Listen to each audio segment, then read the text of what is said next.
Hello friends, welcome to our channel pregnancy and baby care tips. आज हम अपने इस वीडियो में एक नए टॉपिक के साथ आए हैं जिसका नाम है अंतरा इंजेक्शन। हम इस वीडियो में जानेंगे कि अंतरा इंजेक्शन क्या है, इसको किस लिए यूज किया जाता है, इसको यूज करने से क्या क्या फ़ायदे होते हैं और इसके यूज करने से क्या साइड इफ़ेक्ट हो सकते हैं, कौन कौन इसको यूज कर सकता है, इन सब चीज़ों के बारे में आज हम इस वीडियो में जानेंगे। प्लीज़ वीडियो को लास्ट तक जरूर देखिएगा।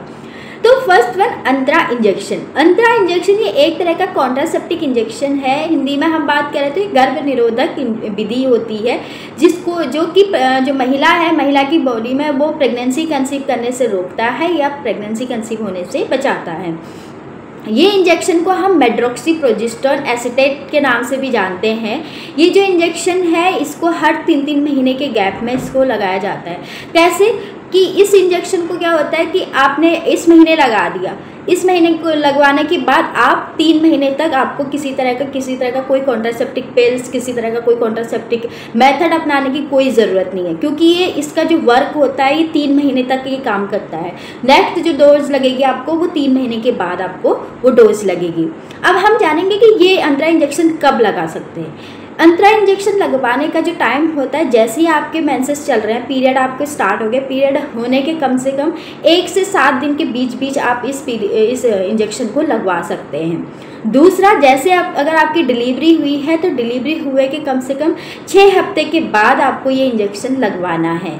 मतलब 6 हफ्ते अगर बात करें तो 1.5 महीने, जैसे आपको डिलीवरी हो गई है, हुए 1.5 महीने हो गए हैं, तो अब आप इस इंजेक्शन को लगवा सकते हैं। नेक्स्ट जो है इसमें, जैसे अगर किसी का अबॉर्शन हुआ है, स्पॉन्टेनियस अबॉर्शन हुआ है, तो आप उसको तुरंत लगवा सकते हैं, उसमें कोई परेशानी नहीं है। जैसे अबॉर्शन हुआ है तो आप तुरंत भी इस इंजेक्शन को लगवा सकते हैं। अब इसके क्या फ़ायदे हैं? पहली बात तो ये गर्भ निरोधक है, किसी तरह की प्रेगनेंसी को कंसीव होने से रोकता है। दूसरी चीज़ ये क्या होता है, ये हमारी जो है ये गोपनीयता रखता है हमारी बात को, क्योंकि किसी को पता नहीं चलता है। जैसे टैबलेट हम लेते हैं तो पूरे घर में पता होता है कि हाँ ये टैबलेट ले रहे हैं, तो किस चीज़ का ले रहे हैं, तो इस चीज़ का बड़ा डाउट रहता है। अगर इंजेक्शन हम लगवाते हैं तो ये गोपनीय रहता है, किसी को कोई पता नहीं चलता है कि हाँ किस तरह का इन्होंने इंजेक्शन लगवाया है। तो इंजेक्शन ये काफ़ी ज़्यादा सेफ़ है। दूसरी जो चीज़ है, इसमें भूलने का कोई डर नहीं। जैसे हम माला एन या छाया जो टैबलेट लेते हैं तो कभी कभी हम खाना उसको भूल जाते हैं, तो इंजेक्शन में तो ऐसा कोई कंडीशन नहीं है। अगर आपने इंजेक्शन लगवा लिया तो 3 महीने तक तो उसमें कोई दिक्कत ही नहीं है, कोई भूलने का कोई चांस ही नहीं है। तो इसमें भूल नहीं सकते और किसी तरह का कोई भी तरह का जो कॉन्ट्रासेप्टिव मेथड है उसको अपनाने की भी कोई ज़रूरत नहीं है। दूसरी चीज़, अब इसमें कुछ महिलाएं जो वो कंप्लेंट करती, जैसे हम लोग अंतरा इंजेक्शन लगाते हैं तो वो लोग ये कंप्लेंट करती है कि मैडम हमें बहुत ज़्यादा ब्लीडिंग हो रही है, कोई कहता है कि हमें ब्लीडिंग ही नहीं हुई, कोई कहता है कि हमें मेंसेस ही नहीं आए, कोई कहता है कि 1-1 महीने में 2-2, 3-3 बार मेंसेस आ गए। उससे कोई परेशानी नहीं है, ये इसका कोई साइड इफ़ेक्ट नहीं है, हल्का माइनर साइड इफ़ेक्ट कह सकते हैं, लेकिन ये किसी तरह की कोई गंभीर समस्या नहीं होती है। अंतरा इंजेक्शन लगवाने से थोड़े बहुत इस तरह के इफ़ेक्ट दिखते हैं कि महिला में कभी कभी हैवी ब्लीडिंग होने लगती है। किसी महिला की जो मेंसेस है वो 1 महीने में 2-2, 3-3 बार आ जाते हैं। किसी महिला में क्या होता है कि मेंसेस 2 से 3 महीने तक आते नहीं हैं। तो ये क्या होता है कि कुछ महीने आपको ऐसी दिक्कतें देखने मिल सकती हैं, लेकिन कुछ टाइम बाद ये सब परेशानियाँ ख़त्म हो जाती हैं।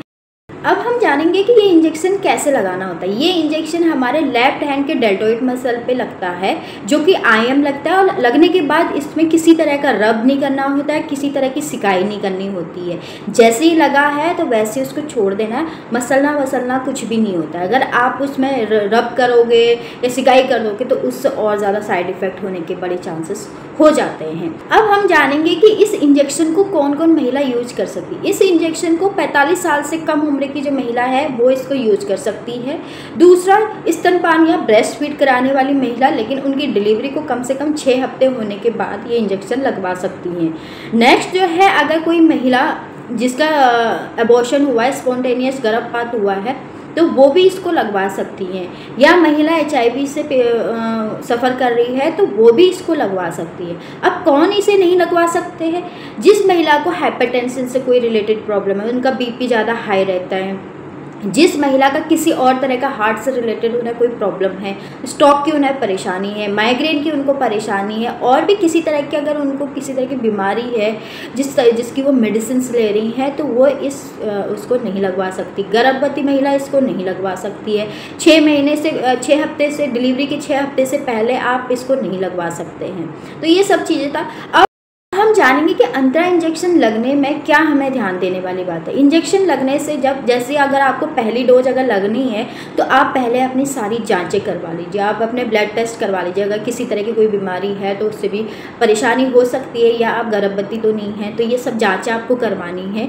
दूसरी चीज़, गायनेकोलॉजिस्ट आपको ज़रूर मिलना है पहली डोज लगने से पहले। सारी जाँचें आपको करवानी है, डॉक्टर से मिलना है, उनसे सलाह लेना है कि हम इसको लगवा सकते हैं या नहीं, ये हमारे लिए सेफ़ है या नहीं। और फिर जब आपका जो नेक्स्ट अगर डोज लगती 3 महीने के बाद, तो आप कहीं भी उसको लगवा सकते हैं। ये अधिकतर जो ये इंजेक्शन है ये जो आपके सरकारी अस्पताल है वहाँ पे ये ज़्यादातर लगते हैं। सरकारी जहाँ पे आपके काम होते हैं सरकारी, जैसे इम्यूनाइजेशन वगैरह होते हैं, कहीं पे भी HND सेशन होते हैं, तो वहाँ पे भी ये इंजेक्शन्स लगते हैं। तो ये सब चीज़ें था अंतरा इंजेक्शन के बारे में। अगर आपको किसी भी तरह का क्वेश्चन पूछना हो तो आप मुझसे कमेंट सेक्शन में पूछ सकते हैं। अगर आपको वीडियो पसंद आई हो तो लाइक एंड सब्सक्राइब करना। Thank you for watching.